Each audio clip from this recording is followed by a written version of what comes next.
Oke, sekarang kita lanjut ke chapter 6, Supply, Demand, and Government Policy.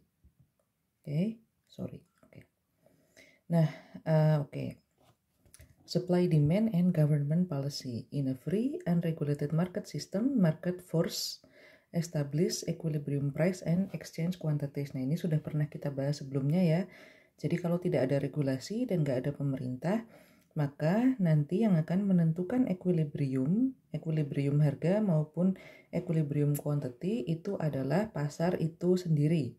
Atau dengan kata lain, demand sama supply ya yang akan menentukan equilibrium price sama equilibrium quantities.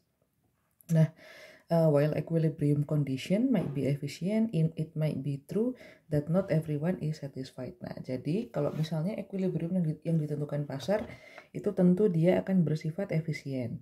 Namun demikian, meskipun efisien, belum tentu dia akan menyenangkan atau menguntungkan semua pihak. Nah, jadi pasti akan ada pihak yang merasa tidak satisfied. Oke. Nah, one of the roles of economists is to use their theories to assist development policies. Nah, jadi di bagian tidak semua orang satisfied ini mungkin jadi kalau market itu kan semuanya tergantung demand sama supply ya. Dan tidak semua orang akan puas, itu berarti ada orang yang mungkin dengan terjadinya equilibrium pasar itu dia welfare-nya atau well-being-nya itu menjadi berkurang ya. Nah, oleh karena itu kita butuh policy. Nah, jadi policy di sini itu kita pakai sebagai alat supaya kita bisa membuat ya semua orang lah itu satisfied. Nah, jadi konsepnya dan teorinya itu seperti itu. Karena market, kenapa kita masih perlu policy? Kalau misalnya market itu efisien, nah jangan lupa ada yang namanya market failure ya. Jadi kadang-kadang market itu bisa gagal. Ada yang namanya market failure. Nah, that's why kita butuh policy. Oke. Nah, salah satu policy yang akan kita bahas di sini itu adalah kontrol harga ya, controls on prices are usually enacted when policymaker believe that the market price is unfair to buyer and seller. Nah, jadi ketika market price itu dianggap tidak fair, baik bagi buyer maupun bagi seller, nah itu pemerintah biasanya akan mengontrol harga. Nah, result in government created price ceilings atau price floor. Nah, kita akan bahas price ceiling sama price floor di bab ini. Oke. Nah, price ceiling itu apa? Nah, price ceiling, jadi ceiling ya, langit-langit. Nah, itu dia adalah legal maximum on the price at which good can be sold. Nah, jadi harga tertinggi barang tersebut boleh dijual. Itu adalah price ceiling. Lalu price floor, ya floor ya, lantai, berarti kan bawah.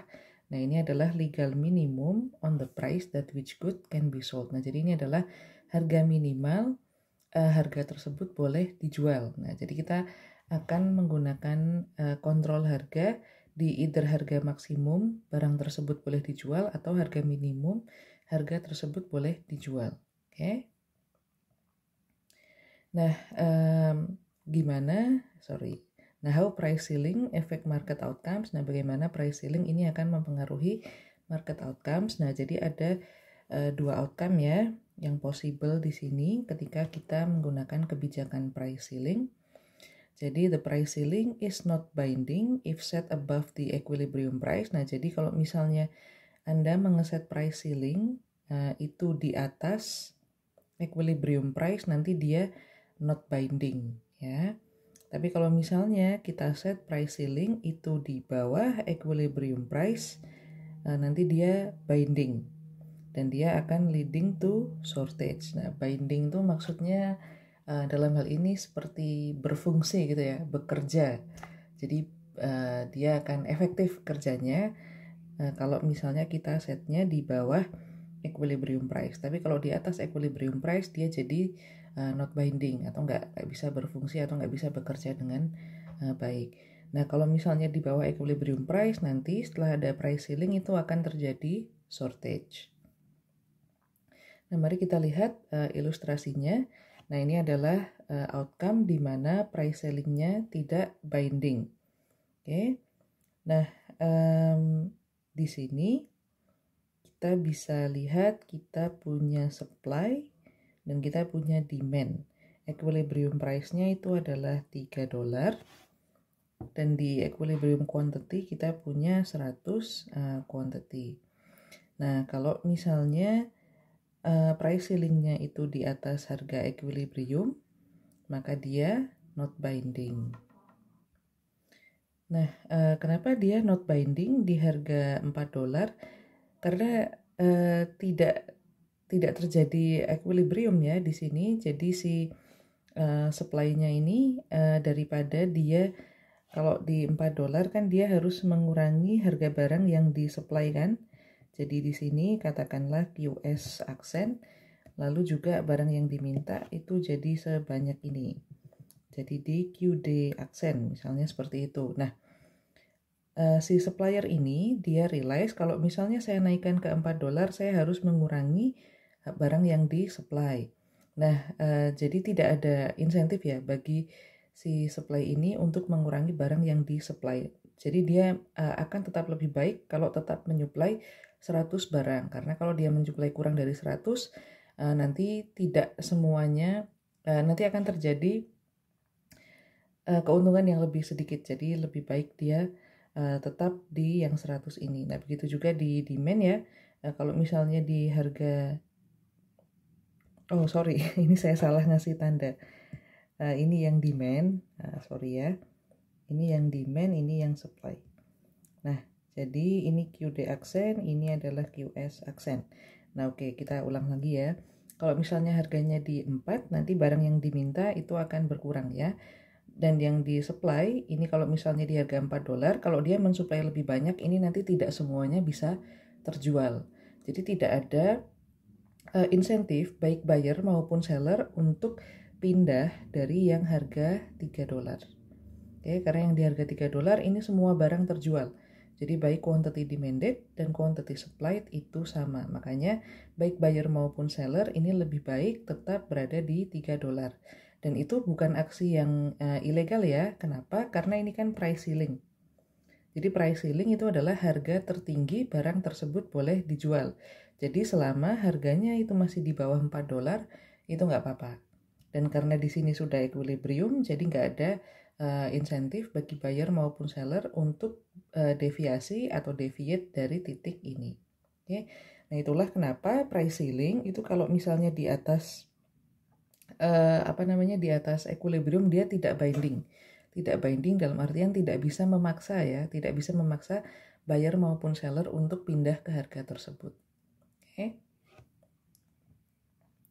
Nah, berikutnya kita lihat yang kasus yang price ceiling-nya binding. Nah, di sini awalnya kita punya harga $3 ya, dan equilibriumnya di sini. Nah, di equilibriumnya katakanlah ini adalah Q star gitu ya. Nah, terus sekarang oleh pemerintah harga tertinggi es krim itu boleh dijual adalah di $2. Nah, maka dia harganya turun. Nah, kalau misalnya harganya turun, maka sekarang quantity of supply itu akan turun dari Q star ke 75 dan quantity demanded itu akan naik dari Q star ke 125. Nah, maka di sini akan ada shortage ya karena quantity demanded lebih besar daripada quantity supplied.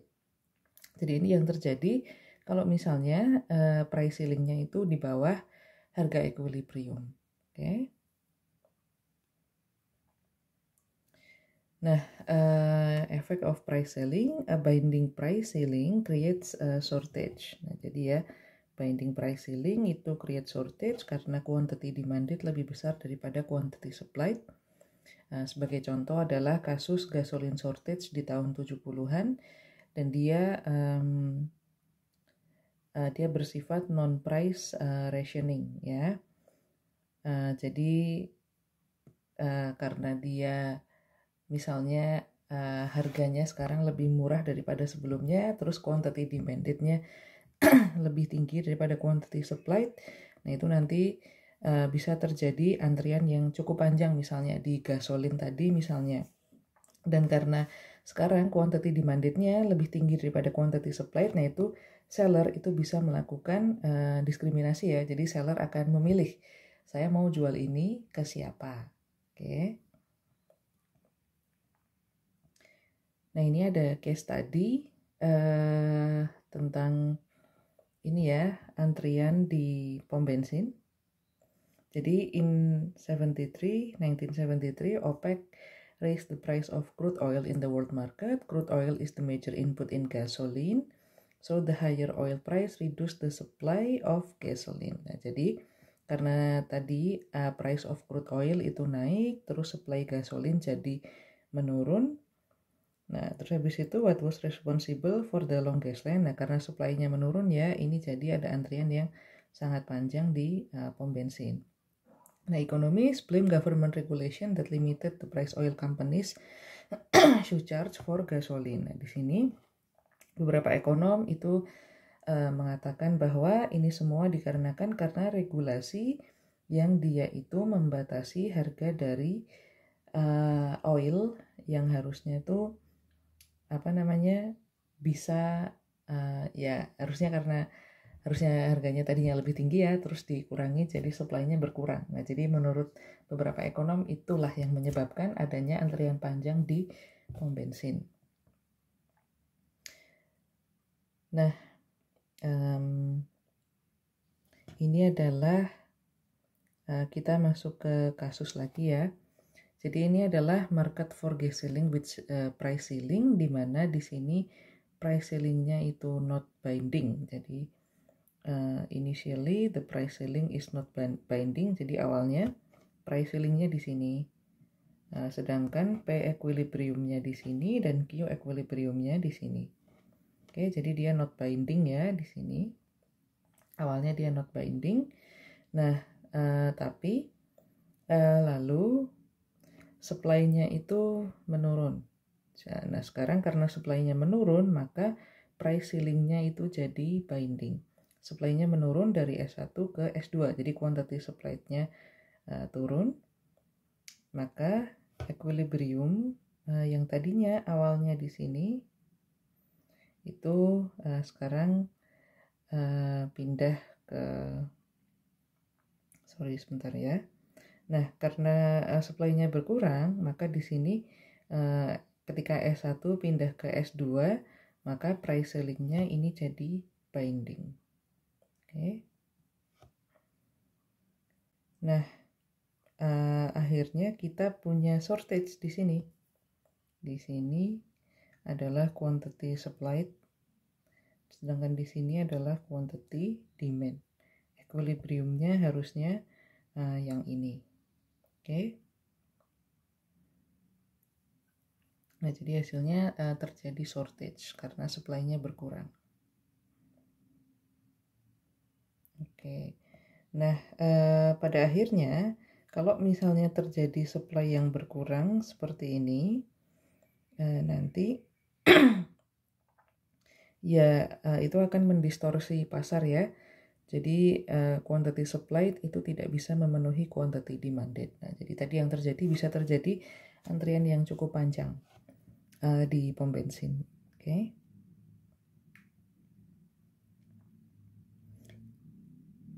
Ini baru akan bisa terjadi equilibrium yang baru kalau misalnya harganya itu bisa digeser ke P2. Nah, tapi sayangnya nggak bisa ya. Kenapa nggak bisa? Karena ada price ceiling. Jadi karena adanya price ceiling ini akan terus terjadi shortage. Kalau misalnya price ceilingnya nggak ada gitu ya, ketika supply geser dari S1 ke S2, terus kita biarkan pasar menemukan titik equilibrium yang baru, maka harusnya kita punya equilibrium yang baru di sini. Di sini ya. Misalnya saya, warnanya kurang ini ya. Saya ganti warna deh. Misalnya warna merah ya. Nah, misalnya seperti ini. Antara P2 sama Q2 ini kan harusnya terjadi equilibrium baru, tapi dia tidak terjadi. Oke, dia tidak terjadi. Kenapa tidak terjadi? Karena ada price ceiling. Jadi this not happen. Oke. Nah, berikutnya kita punya case study lagi. Ini adalah rent control in the short run and long run. Nah, rent control, apa itu rent control? Rent control are ceiling placed on the rents that landlord may charge their tenants.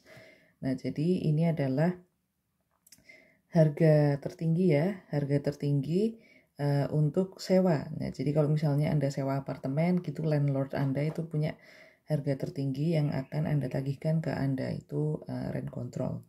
Nah, the goal of rent control policy is to help the poor making housing more affordable. Nah, jadi karena rent control ini adalah ceiling price untuk harga sewa tempat tinggal. Nah, jadi tidak sewa tempat tinggal tuh nggak boleh lebih dari ceiling price-nya. Ceiling price-nya itu tertentu. Nah, kebijakan ini itu tujuannya adalah supaya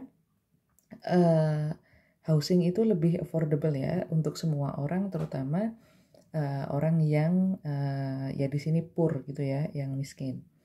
Nah, one economist called rent control the best way to destroy a city other than bombing. Nah, tapi tentu saja namanya juga ya policy will have its negative effect and its positive effect. Dan kita sudah saksikan bahwa price ceiling itu kalau misalnya dia di atas harga equilibrium itu pasti akan terjadi shortage. Nah, itulah juga alasannya kenapa ada ekonom yang mengatakan bahwa dengan kita melakukan rent control, it's the best way to destroy a city other than bombing. Oke.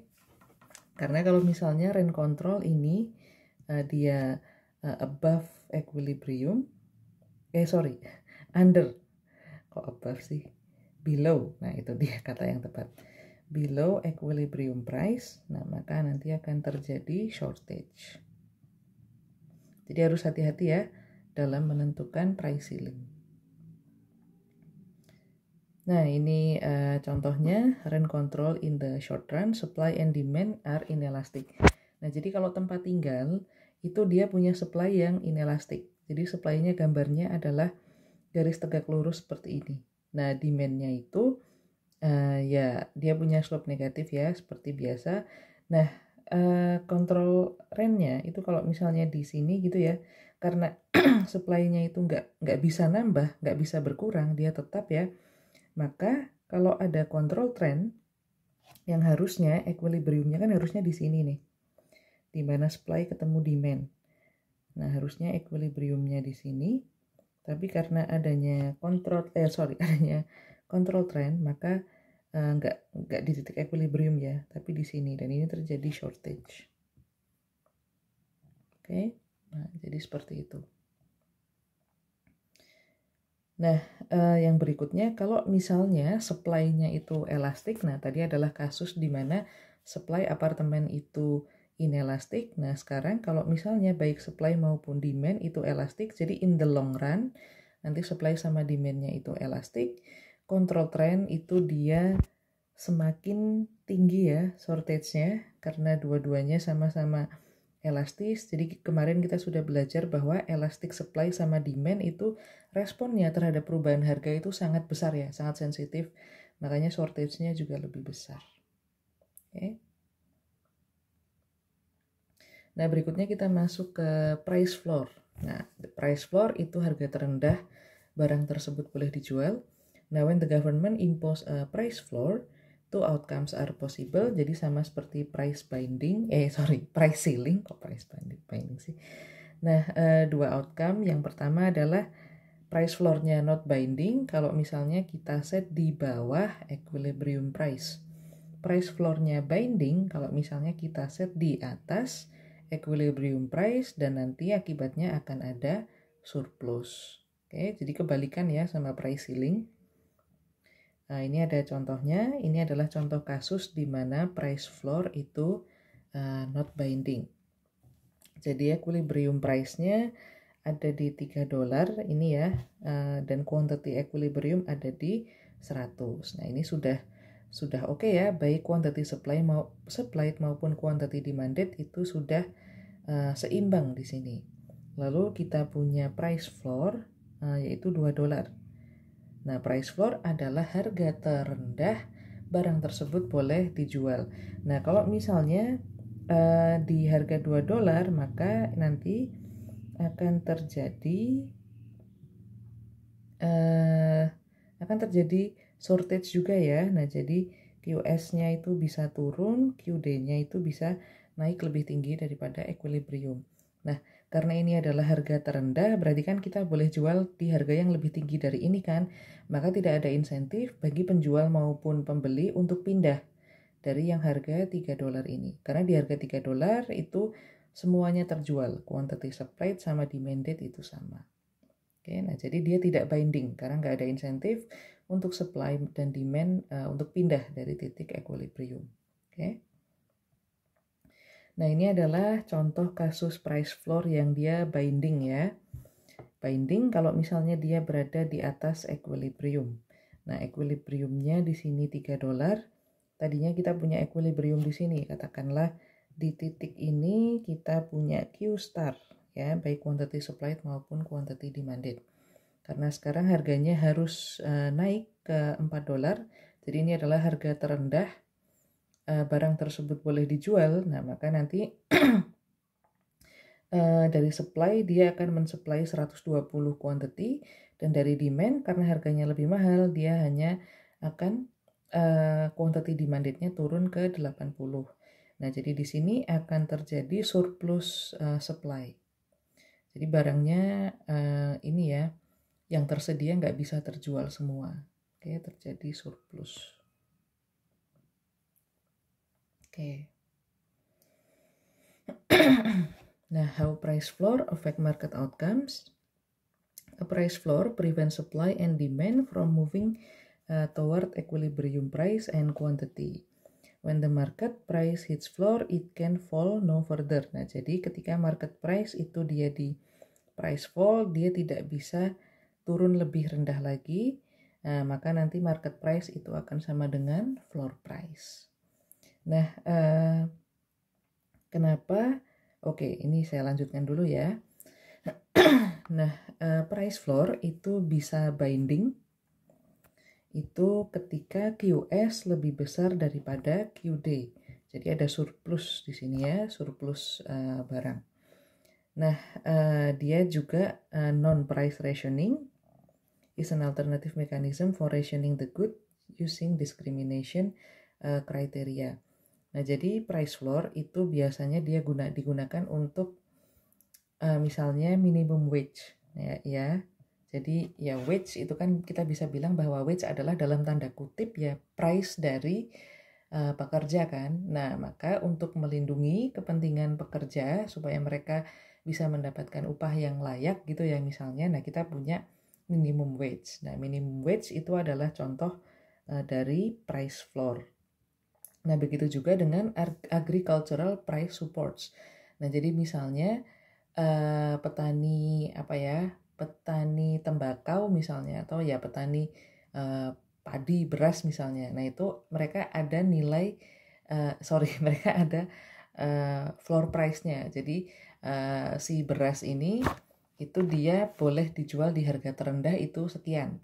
Jadi nggak boleh lebih rendah dari harga tersebut. Nah, itu untuk melindungi para petani itu sendiri. Karena bisa aja kan ada orang yang nawar harganya itu terlalu rendah. Jadi nanti akan membuat well-being petani itu jadi turun. Makanya ada harga minimum jual hasil pertanian. Seperti itu. Oke.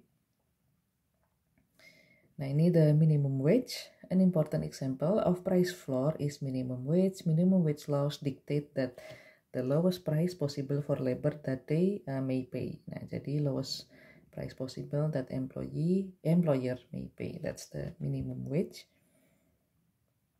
Nah, di sini mari kita lihat bagaimana minimum wage itu mempengaruhi labor market.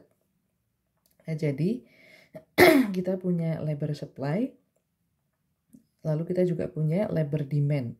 Labor supply ini berarti dari ya orang yang mencari pekerjaan ya. Labor demand ini dari perusahaan yang mau meng-hire orang-orang tersebut. Nah, kita misalnya punya equilibrium di sini ya. Nah, equilibrium wage, equilibrium employment. Nah, kalau misalnya kita sekarang memperkenalkan konsep minimum wage di sini.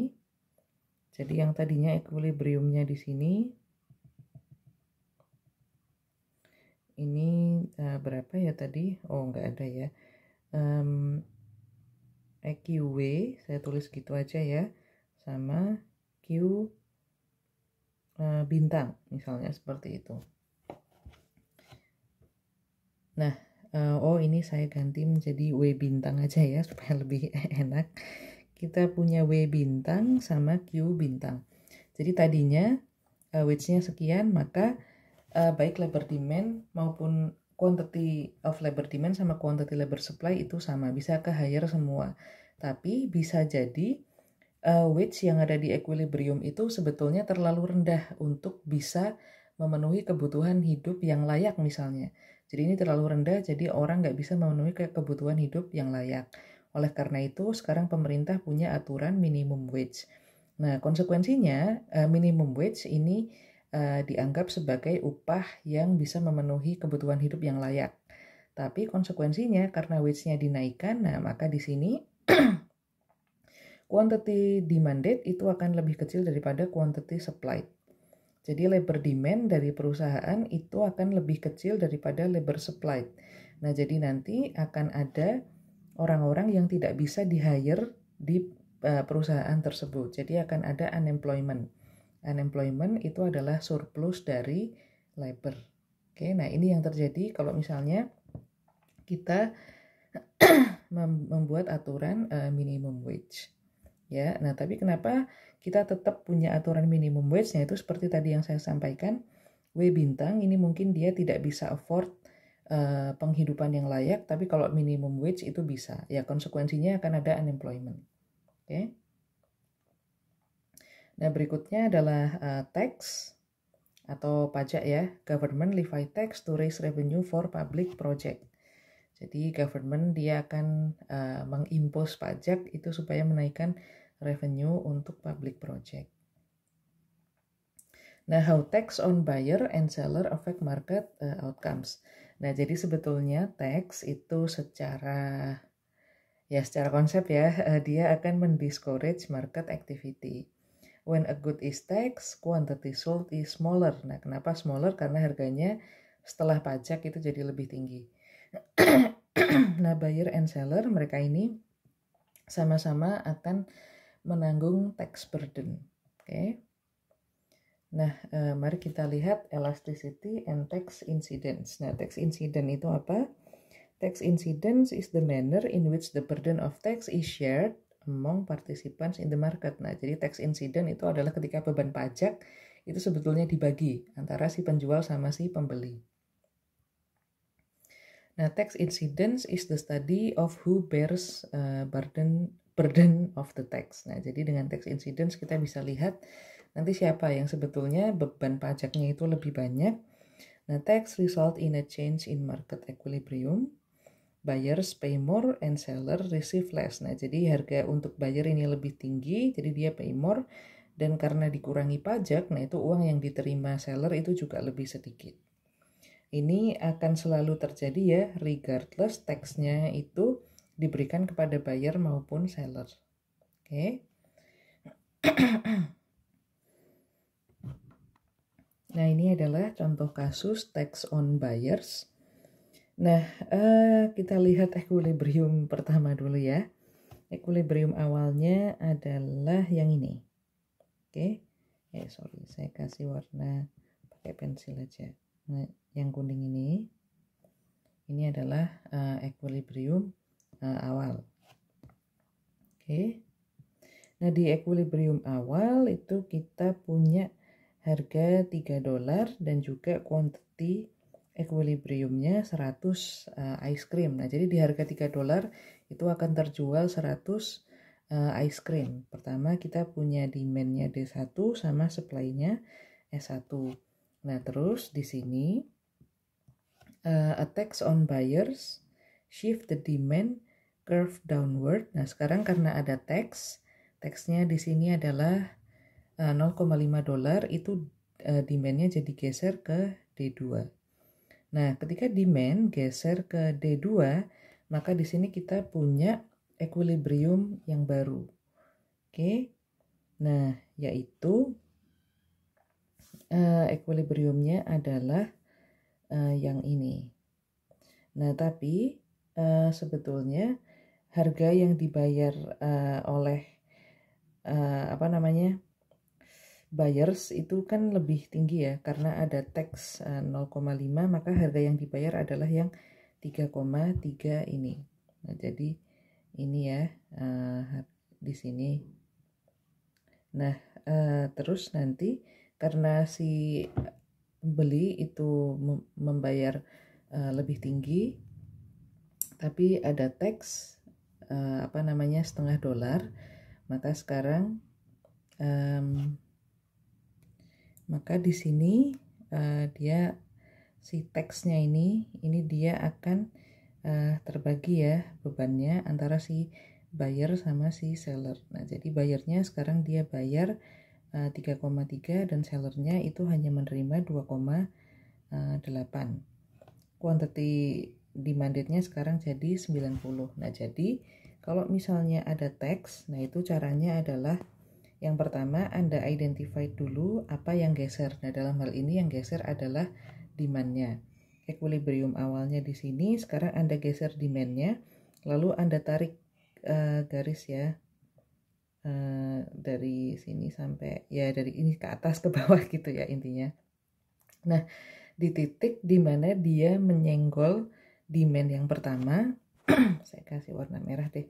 Di titik di mana dia menyenggol titik di demand yang pertama, ini adalah harga di mana si buyer itu harus membayar. Sedangkan di titik di mana dia menyenggol demand yang baru, nah ini adalah harga di mana seller, jadi ini adalah uang yang diterima oleh seller. Jadi yang 2,8 ini. Oke. Nah, selisih antara 3,3 dan 2,8 ini adalah 0,5 kan. Nah, ini adalah teksnya. Oke. Nah, sekarang kita punya ada gap kan di sini. Ada segitiga yang dia ini ada gapnya di sini. Nah, gap ini apa? Nah, gap ini disebut sebagai deadweight loss atau welfare yang hilang. Jadi tadinya kalau misalnya di titik equilibrium yang pertama ini, yang sini ya, itu nggak ada deadweight loss. Nah, sekarang karena pindah ke sini ada deadweight loss. Oke, ini adalah welfare yang hilang karena adanya tax. Nah, what is the impact of tax? Nah, di sini tax discourage market activity. When good is tax, the quantity sold is smaller. Nah, jadi benar ya, quantity sold-nya jadi lebih kecil. Buyers and seller share tax burden.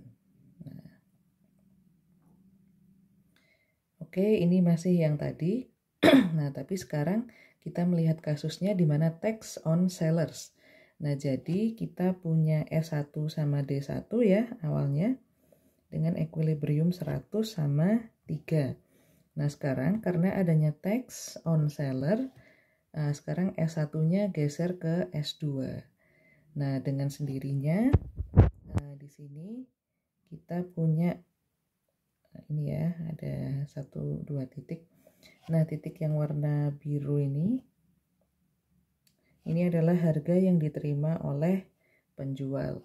Lalu titik yang warna orange ini adalah harga yang dibayar oleh pembeli. Jadi mereka akan tetap sama-sama share tax burden ya, dan harga barang yang terjual itu lebih sedikit. Oke. Dan lagi-lagi ada segitiga ini. Ada segitiga ini. Ini ada deadweight loss. Deadweight loss. Oke. Nah, berikutnya payroll tax. Nah, payroll tax atau ya pajak penghasilan ya.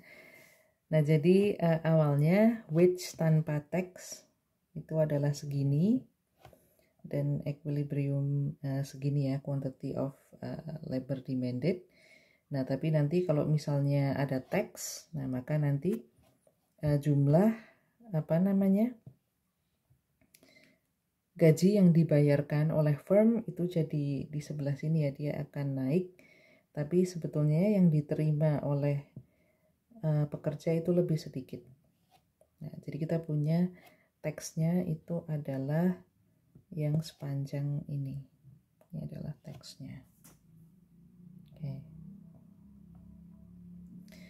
Nah, in what proportion is the burden of tax divided? How do the effect of tax on seller compare to those levied on buyers?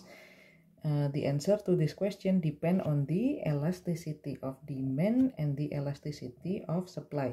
Nah, jadi pertanyaan siapa yang lebih terbebani oleh tax atau oleh pajak itu tergantung dari elasticity of demand sama elasticity of supply, dan seberapa banyak pajak itu mempengaruhi demand dan supply itu juga tergantung dari elasticity demand dan elasticity supply. Nah, ini kita lihat beberapa kasus ya. Kasus yang pertama, supply-nya elastik tapi demand-nya inelastik. Nah, kalau demand-nya inelastik, maka yang terjadi adalah when supply more elastic than demand, maka ya kita lihat equilibrium dulu ya. Equilibriumnya tadinya di sini ya. Equilibriumnya di sini. Nah, ketika supply itu lebih elastik dari demand, maka incident of tax itu lebih banyak jatuh ke consumer. Nah, jadi pajaknya itu akan lebih membebani consumer. Kenapa? Karena kita bisa lihat price buyers pay itu jadi jauh lebih tinggi perubahannya dibandingkan dengan perubahan di price seller receive. Nah, ini kan deviasinya dari equilibrium lebih besar yang price buyers pay ya. Nah, jadi dia memang incidence of tax-nya lebih besar ke ke consumer ya, atau buyer, sama aja ya. Ini kalau misalnya si demand-nya itu lebih elastik, sedangkan si supply-nya elastik. Nah, sekarang kita balik. Kalau misalnya yang inelastik adalah supply dan demand-nya itu elastik, apa yang akan terjadi? Nah, kita lihat equilibrium-nya dulu, price without tax itu di sini. Nah, kalau misalnya supply-nya inelastik, nah di sini demand more elastic than supply, maka yang akan terjadi adalah the incidence of tax heavily on producer atau on seller. Kita bisa lihat price seller receive itu dia turunnya jauh sekali ya dibandingkan price yang awal, sedangkan yang buyers pay itu dia deviasinya nggak terlalu jauh. Nah, dari sini sudah bisa disimpulkan bahwa yang mana yang lebih inelastik. Jadi kalau misalnya dia lebih inelastik, baik supply maupun demand, maka dia akan mengalami beban pajak yang lebih besar. Supply inelastik, nah maka beban pajak kepada penjual itu lebih besar. Demand lebih inelastik, maka beban pajak kepada pembeli itu lebih besar. Oke, nah jadi seperti itu. So, how is the burden of tax divided? Nah, ini ya. The burden of tax falls more heavily on the side of the market that is less elastic. Jadi yang lebih inelastik itu akan lebih terbebani dengan pajak. Oke, nah ini summary bisa dibaca sendiri. Itu saja materi untuk chapter ini. See you next time.